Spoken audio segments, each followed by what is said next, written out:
여러분 동영상 잘 보셨죠? 동영상의 처음이 아주 이렇게 도발적인 질문으로 시작을 합니다. 그러니까 성경이 신적인 책이라는 증거가 있는가라는 질문입니다. 그러니까 성경이 하나님의 영감으로 써여졌다라는 그 근거가 무엇인가라는 그런 질문입니다. 그러니까 성경이 왜 다른 책과 다르냐라는 질문이죠. 여러분들도 이런 질문을 하신 적 있으시죠? 성경을 매일 큐티하고 주일날 말씀을 읽으면서 이 책이 왜 다른 책과 다를까라는, 이 책이 정말로 하나님의 말씀인가라는 그런 질문을 한 번쯤은 다 던져보셨을 것입니다. 여러분, 답이 무엇일까요? 이 학자의 주장에 의하면 이렇습니다. 성경을 대하는 예수님의 태도입니다. 예수님께서 구약을 하나님의 권위 있는 말씀으로 인용하셨다라는 사실입니다. 만약 우리가 예수님을 주님으로, 선생님으로 믿는다면 이 예수님의 태도를 그대로 따르는 것이 옳다라는 것입니다.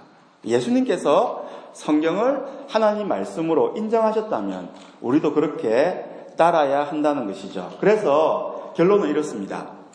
성경을 믿기 때문에 예수님을 믿는 것이 아니고요. 예수님을 믿기 때문에 성경을 믿습니다. 다시 한번 읽어드릴게요. 성경을 믿기 때문에 예수님을 믿는 것이 아니고요. 예수님을 믿기 때문에 성경을 우리는 믿습니다. 이 논리적 순서가 굉장히 중요해요. 이것이 헷갈리면 신앙의 회의가 될 수도 있습니다. 이것이 오늘 설교의 첫 번째 서론입니다. 두 번째 서론은 이렇습니다. 신앙생활을 하면서 마음이 흔들린 적이 없이 한결같이 살아온 분들이 간혹 있습니다. 정말 간혹 있습니다. 하지만 저의 목회 경험상 실상은 이런 분들은 거의 없다고 봐야 합니다. 제가 경험한 한에서는 그렇습니다. 저를 포함한 대부분의 사람들은 신앙에 대해서 회의를 가졌고 의심을 가졌던 경험이 있습니다. 지금도 그런 분이 있을 것입니다. 신앙이라는 것이, 믿음이라는 것이 불확실성을 전제한 것이고요. 보이지 않는 하나님을 믿는 것이기 때문에 이 회의와 의심은 늘 따라올 수밖에 없는 것입니다. 그러니까 신앙생활에 의심과 회의는 항상 있다는 것이죠. 그런데 이런 회의와 의심은 홍역처럼 우리가 한 번은 치루어야 될 그런 과정이라고 많은 사람들은 이야기를 합니다. 신앙적인 회의와 의심을 가지도록 만드는 원인들로는 여러 가지가 있어요. 크게 한 4가지 정도 있는데요. 첫 번째는 어려움과 고난이 너무 힘들어서 지치고 낙담될 때가 그렇습니다. 이때 하나님이 도와주지 않는다면 이 경우는 더 심해지는 경우죠. 상황이 좋아지지 않을 때 신앙의 의심과 회심이 듭니다. 유혹이 있었는데 그 유혹에 넘어졌을 때도 그렇습니다. 그러니까 죄를 범했을 때 그렇습니다. 세 번째는 교인들에게 상처를 받고 교회에 실망했을 때도 그렇습니다. 네 번째는 성경 말씀이 이해가 되지 않고 마음으로 그 말씀을 받을 수 없을 때 또 우리는 그런 신앙적인 의심과 회의에 빠집니다. 이런 여러 가지 이유로 우리는 신앙에 대한 회의와 의심이 드는 것입니다. 우리가 묵상하고 있는 히브리서도 이런 이유 때문에 쓰여진 글이에요. 히브리서가 쓰여진 이유가 바로 이것 때문입니다. 그래서 히브리서의 닉네임이 뭐냐면 기독교의 변정서라고 그렇게 불립니다. 대부분의 학자들은 히브리서의 수신자를 유대교에서 기독교로 개종한 1세기 유대인들로 봅니다. 헬라어 본문에도 프로스 에브라이우스라는 히브리인들에게라는 표제가 있기 때문에 이것을 뒷받침하고 있는데요. 이 편지가 쓰여질 당시에 유대인이 기독교인이 된다는 것은 정말로 굉장한 결단이 필요한 것입니다. 지금도 그렇잖아요. 근데 그 당시는 더했습니다. 유대인이 유대교를 버리고 기독교인이 된다는 것은 굉장한 결단이 필요했습니다. 마치 자신의 민족을 배반하고 모든 좋은 유대 전통을 무시하는 것과 같은 그런 느낌을 받았기 때문이죠. 왜냐하면 구약의 제사를 더 이상 드리지 않습니다. 안식일을 더 이상 지키지 않게 되죠. 음식에 대한 규례도 무시하는 그런 자로 분류되기 때문입니다. 더 이상 코시어 음식을 먹지 않는 거죠. 기독교인들은 마음껏 하나님 주신 것을 먹을 수 있기 때문에 그렇죠. 그리고 이 시기에 기독교인들을 향한 많은 핍박이 있었습니다. 조롱과 비웃음이 있었습니다. 이런 상황 가운데 예수님을 향한 믿음을 지킨다는 것이 얼마나 어려웠을까요? 그러니까 유대인으로서 기독교인이 되는 것도 어려웠지만 그 당시 상황이 박해의 상황이었고 핍박의 상황이었습니다. 예수님을 믿는 것 때문에 어려움을 당했던 것이죠. 또한 이 당시에는 신약 성경이 막 나왔을 것이라고 예상은 되지만 기독교에 대한 어떤 체계적인 어떤 교리도 세워지지 않을 때였습니다. 이제 막 구약적인 배경에서 신약으로 넘어가는 그런 상황이었어요. 그래서 무수히 많은 신앙적이고 교리적인 질문에 의문을 제기할 때였습니다. 참 혼란스러운 그런 때였죠. 특별히 유대교적인 배경을 가진 유대인들로서는 더 많은 의문과 더 많은 의심이 있었던 것입니다. 이에 대해서 답을 하고 있는 성경 말씀이 우리가 12월 한 달 동안 묵상할 히브리서입니다. 히브리서는 이런 갈등 가운데 있는, 어려움 가운데 있는 유대 크리스찬들에게 답을 주고 있는 그런 성경 말씀입니다. 그렇다면 히브리서는 이 모든 문제에 대해서 어떤 답을 주고 있을까요? 히브리서의 논조는 간단합니다. 아까 본 동영상과 같은 맥락이에요. 여러 이유로 신앙이 흔들리는 사람들이 묵상해야 될 주제가 딱 하나라는 것입니다. 그것은 바로 예수 그리스도입니다. 성경이 하나님의 말씀인지 헷갈릴 때 아까 뭘 보라 그랬죠? 예수님을 바라보면 됩니다. 예수님께서 성경에 대해서 어떤 태도를 가지고 있느냐가 그 많은 의심과 회의를 풀어줄 수 있는 기준이라는 것이죠. 우리의 믿음의 대상인 예수 그리스도가 누구인지를 알아야 한다는 것입니다. 신앙이 흔들릴 때일수록 예수 그리스도가 누군지를 다시금 붙잡아야 한다라고 히브리서 기자는 지금 말씀하고 있습니다. 그분이 누구길래 내가 유대교를 버리고 기독교 신앙을 가졌느냐라는 근본적인 질문을 던져야 한다라는 것입니다. 조금 벗어난 이야기지만 그분이 누구이길래 우리가 교회 생활을 하느냐도 한번 물어봐야 합니다. 요즘은 교회를 등한히 하는 그런 풍조가 만연되어 있습니다. 가나안 교인이란 말이 유행할 정도로 교회에 대한 애착도 없고 교회를 중심으로 살려고 하는 사람들이 그렇게 많지 않습니다. 하지만 이 부분도 예수님이 누군지를 묵상하면 우리의 교회 생활에 대한 태도가 바뀔 수 있습니다. 여러분, 예수님이 누구십니까? 예수님은 교회의 머리가 되십니다.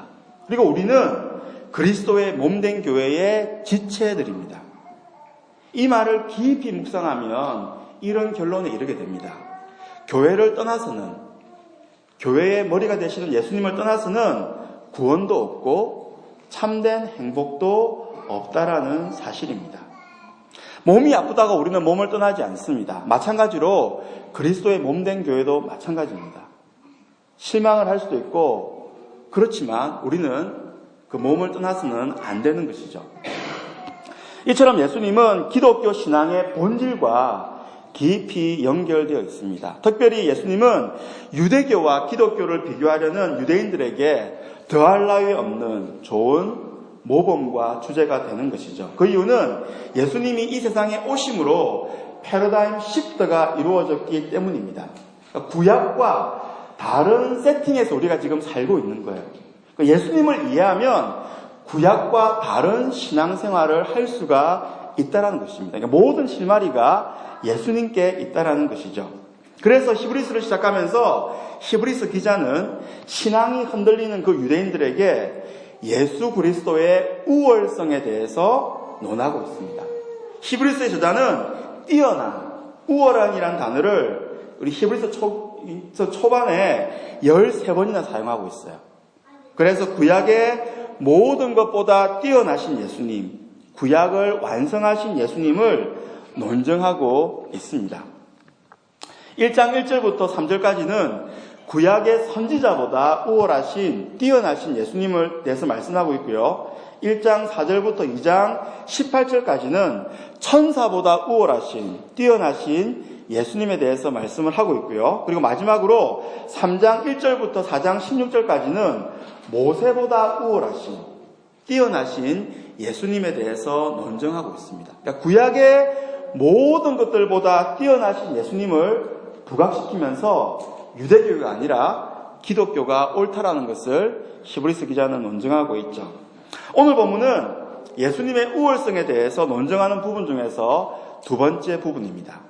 천사보다 우월하신 예수님에 대한 논증을 다루고 있는 부분입니다.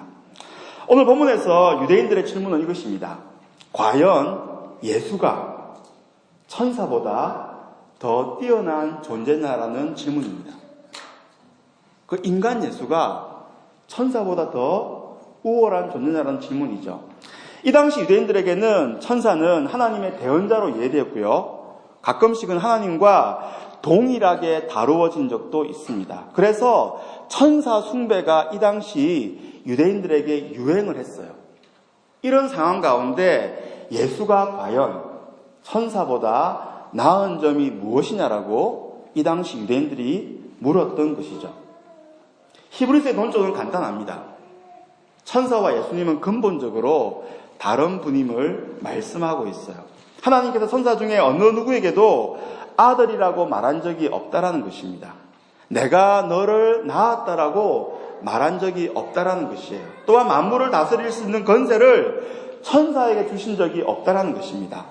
만물을 다스리는 권세는 오직 예수 그리스도께 주셨음을 히브리서 1장을 통해서 논증을 하고 있습니다. 그런데 오늘 본문에 들어와서는 좀 더 디테일한 질문을 하고 있는데요. 그게 뭐냐면, 그렇다면 왜 예수님은 고난을 당하고 낮아진 위치에 있게 되었냐라는 질문입니다. 아니, 천사보다 우월하고 뛰어난 존재라면 왜 예수님은 천사보다 못한 모습으로 이 땅을 사셨느냐라는 질문이죠. 예수님의 고난, 예수님의 낮아지심을 어떻게 설명할 수 있습니까? 라는 질문입니다. 여러분, 이 질문을 1세기 유대인의 심정으로 한번 질문을 던져보십시오. 그러면 이해가 되는 질문이에요. 지금까지 내가 믿어오던 천사보다 예수가 과연 더 뛰어난 존재입니까? 그리고 그렇다면 왜 예수님은 천사보다 못한 모습으로 이 땅을 살았느냐라는 질문이죠. 이에 대해서 히브리서 기자는 이렇게 논증합니다. 7절인데요. 주님께서는, 하나님께서는 예수님을 잠시 동안 천사들보다 못하게 하셨습니다. 또 9절입니다. 예수께서 다만 잠시 동안 천사들보다 낮아지셔서 죽음의 고난을 당하셨습니다. 여러분, 여기에서 중요한 단어가 뭘까요? 우리 일부 예배는 맞추셨는데 중요한 단어가 뭘까요? 맞습니다. 네, 잠시 동안입니다. 이 단어가 굉장히 중요한 단어예요. 천사와 근본적으로 다른 예수님이 고난을 당하시고 천사들보다 낮은 위치에 계셨어요. 이것은 분명한 사실입니다. 왜냐하면 인간이 되셨고 고난 당하셨고 죽으셨기 때문이죠. 그런데 이것은 어디까지나 잠시 동안입니다. 그것이 히브리서 기자의 주장이에요. 잠시 동안 천사들보다 못한 모습으로 계셨습니다. 그리고 이 잠시 동안의 고난과 낮아지심의 이유가 9절에 나옵니다. 9절 다시 한번 읽어드릴게요.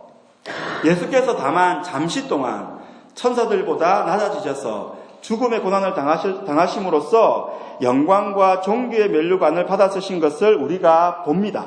그리고 그 이유가 9절 중반부에 나옵니다.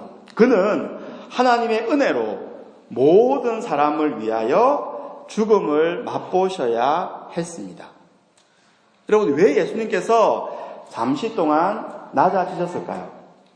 성경에 의하면 우리 인류의 죄를 짊어지시기 위해서 잠시 동안 낮아지셨고 고난을 당하신 것입니다.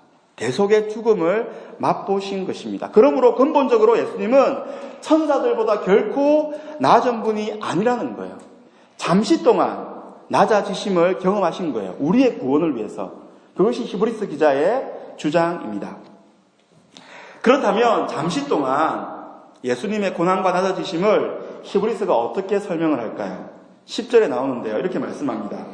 하나님께서는 만물을 창조하시고 만물을 보존하시는 분이십니다. 그러므로 하나님께서 많은 자녀를 영광에 이끌어 들이실 때에 그들의 구원의 창시자 예수를 고난으로서 완전하게 하신다는 것은 당연한 일입니다. 라고 말씀합니다.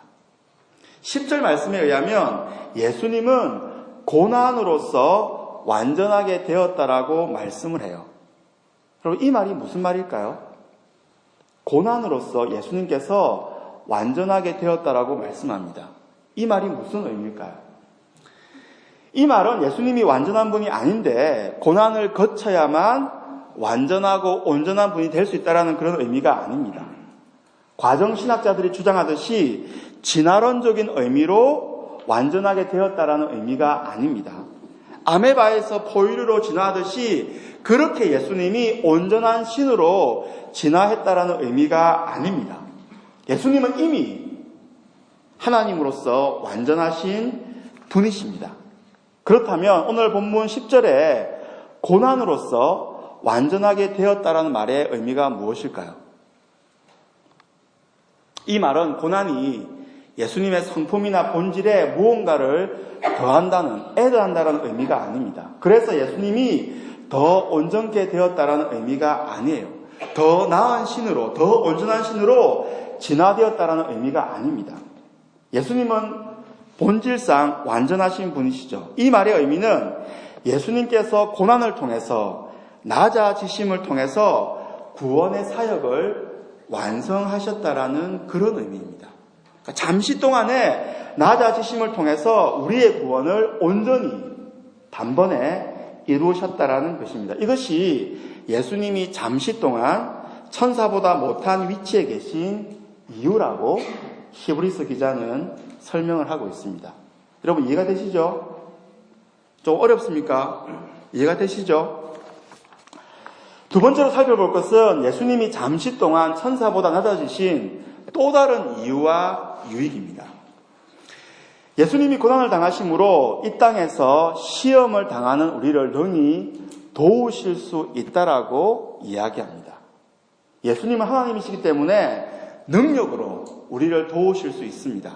뿐만 아니라 예수님은 인간이 되셨기 때문에 우리 인간의 마음과 아픔을 이해할 수 있는 분이세요. 그러니까 상처받은 치유자로 우리 인간의 아픔을 온전히 아시고 우리를 온전히 도와줄 수 있다는 것입니다. 이것이 1세기에 박해받고 있는 유대인 그리스도인들에게 큰 위로가 되는 말씀입니다. 내가 당하고 있는 박해, 어려움을 예수님이 아신다라는 것입니다. 그것이 그의 낮아지심의 의미라는 것이죠. 히브리서 2장 18절에 이렇게 말씀합니다. 그는 몸소 시험을 받아서 고난을 당하셨으므로 시험을 당하는 사람들을 도우실 수 있습니다. 어떻게 도와주시죠? 함께 아파하며 도와줄 수 있다는 것이죠. 히브리서 4장 15절 16절은 이렇게 증언합니다. 우리의 대제사장 예수님은 우리의 연약함을 동정하지 못하시는 분이 아닙니다. 그는 모든 점에서 우리와 마찬가지로 시험을 받으셨지만 죄는 범하지 않으셨습니다. 그러므로 우리는 담대하게 은혜의 보좌로 나아갑시다. 그래서 우리는 자비를 받고 은혜를 입어서 제때에 주시는 도움을 받도록 합시다라고 말씀합니다. 그러니까 예수 그리스도가 잠시 동안 천사보다 못하게 되심으로 고난을 당하시고 연약함을 경험하심으로 우리 인간의 처지를 다 아셨다라는 것입니다. 그렇기 때문에 우리는 담대하게 은혜의 보좌로 나아갈 수 있는 힘을 얻게 된 것입니다. 예수님이 우리의 처지와 형편을 모르는 신이라면, 높은 하늘에 계셔서 우리의 아픔을 모른다면 어찌 보면 우리의 기도와 절규는 큰 의미가 없을 것입니다. 우리의 아픔을 이해하지 못하는 신이라면 우리의 외침은 어찌 보면 공허한 메아리가 될 수 있죠.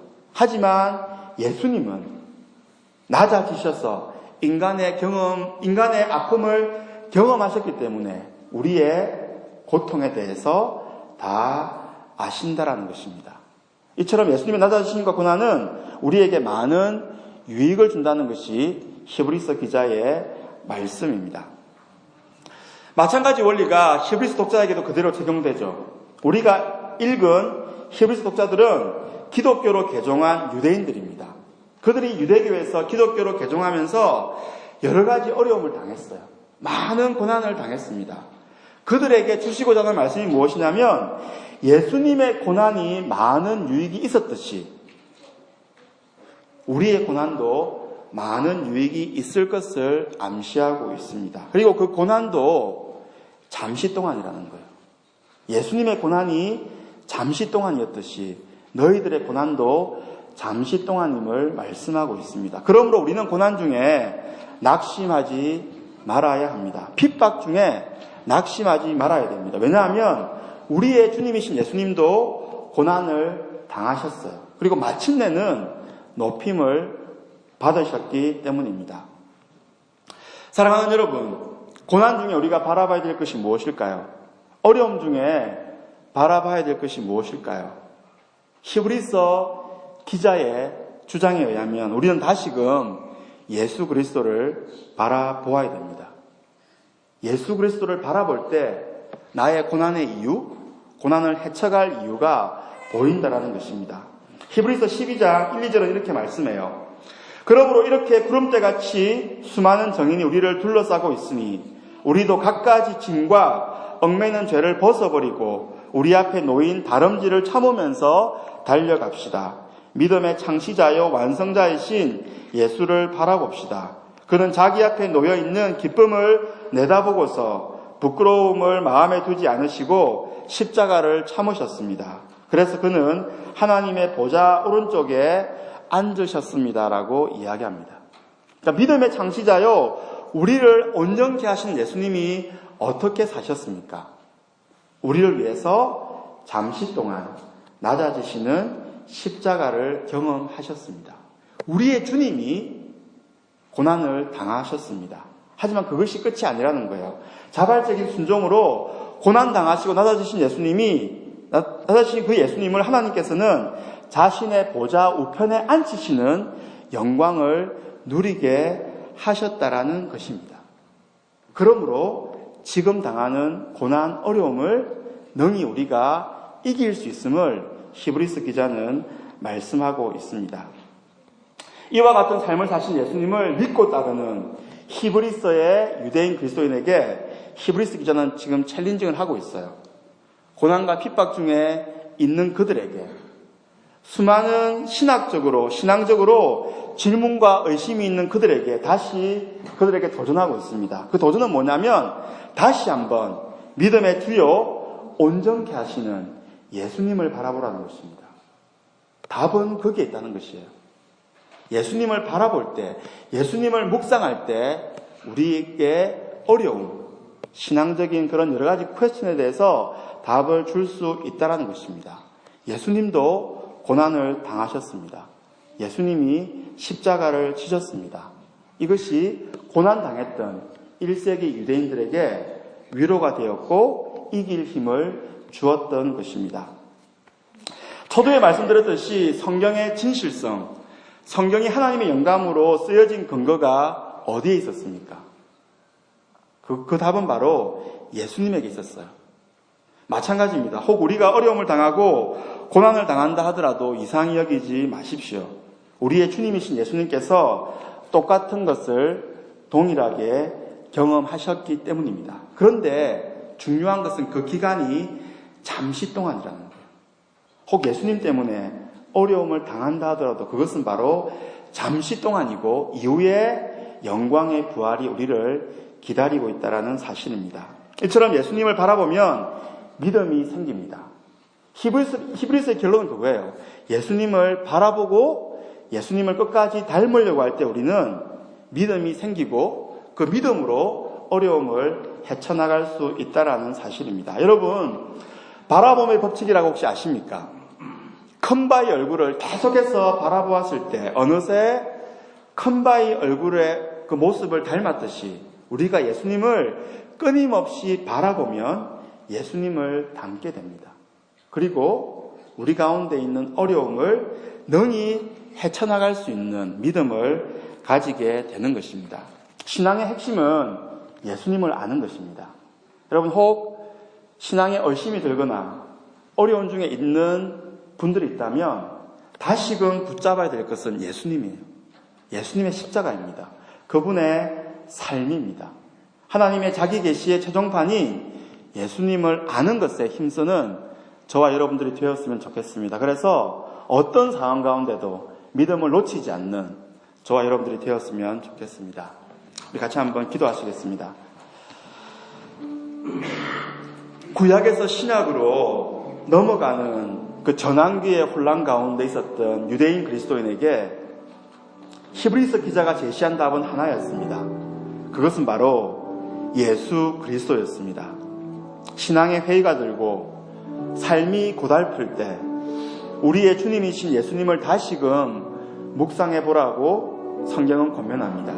예수님의 이 땅에 오심, 고난당하심, 십자가, 하지만 마침내 부활하심을 다시금 한번 묵상해 보라는 것입니다. 그때 우리는 해결의 실마리를 찾게 되고 다시 일어설 이유와 근거를 얻게 된다는 것입니다. 이 시간 오늘 말씀을 생각하면서 같이 기도하는 시간 가지겠습니다. 함께 우리 기도하시겠습니다.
하나님 아버지 감사를 드립니다. 많은 의심과 많은 고통 중에 있었던 1세기 유대인 기독교인들에게 들려주신 말씀이 다시금 예수님을 바라보고 다시금 예수님을 묵상하라는 말씀이었음을 이 시간 기억해 하심을 감사드립니다.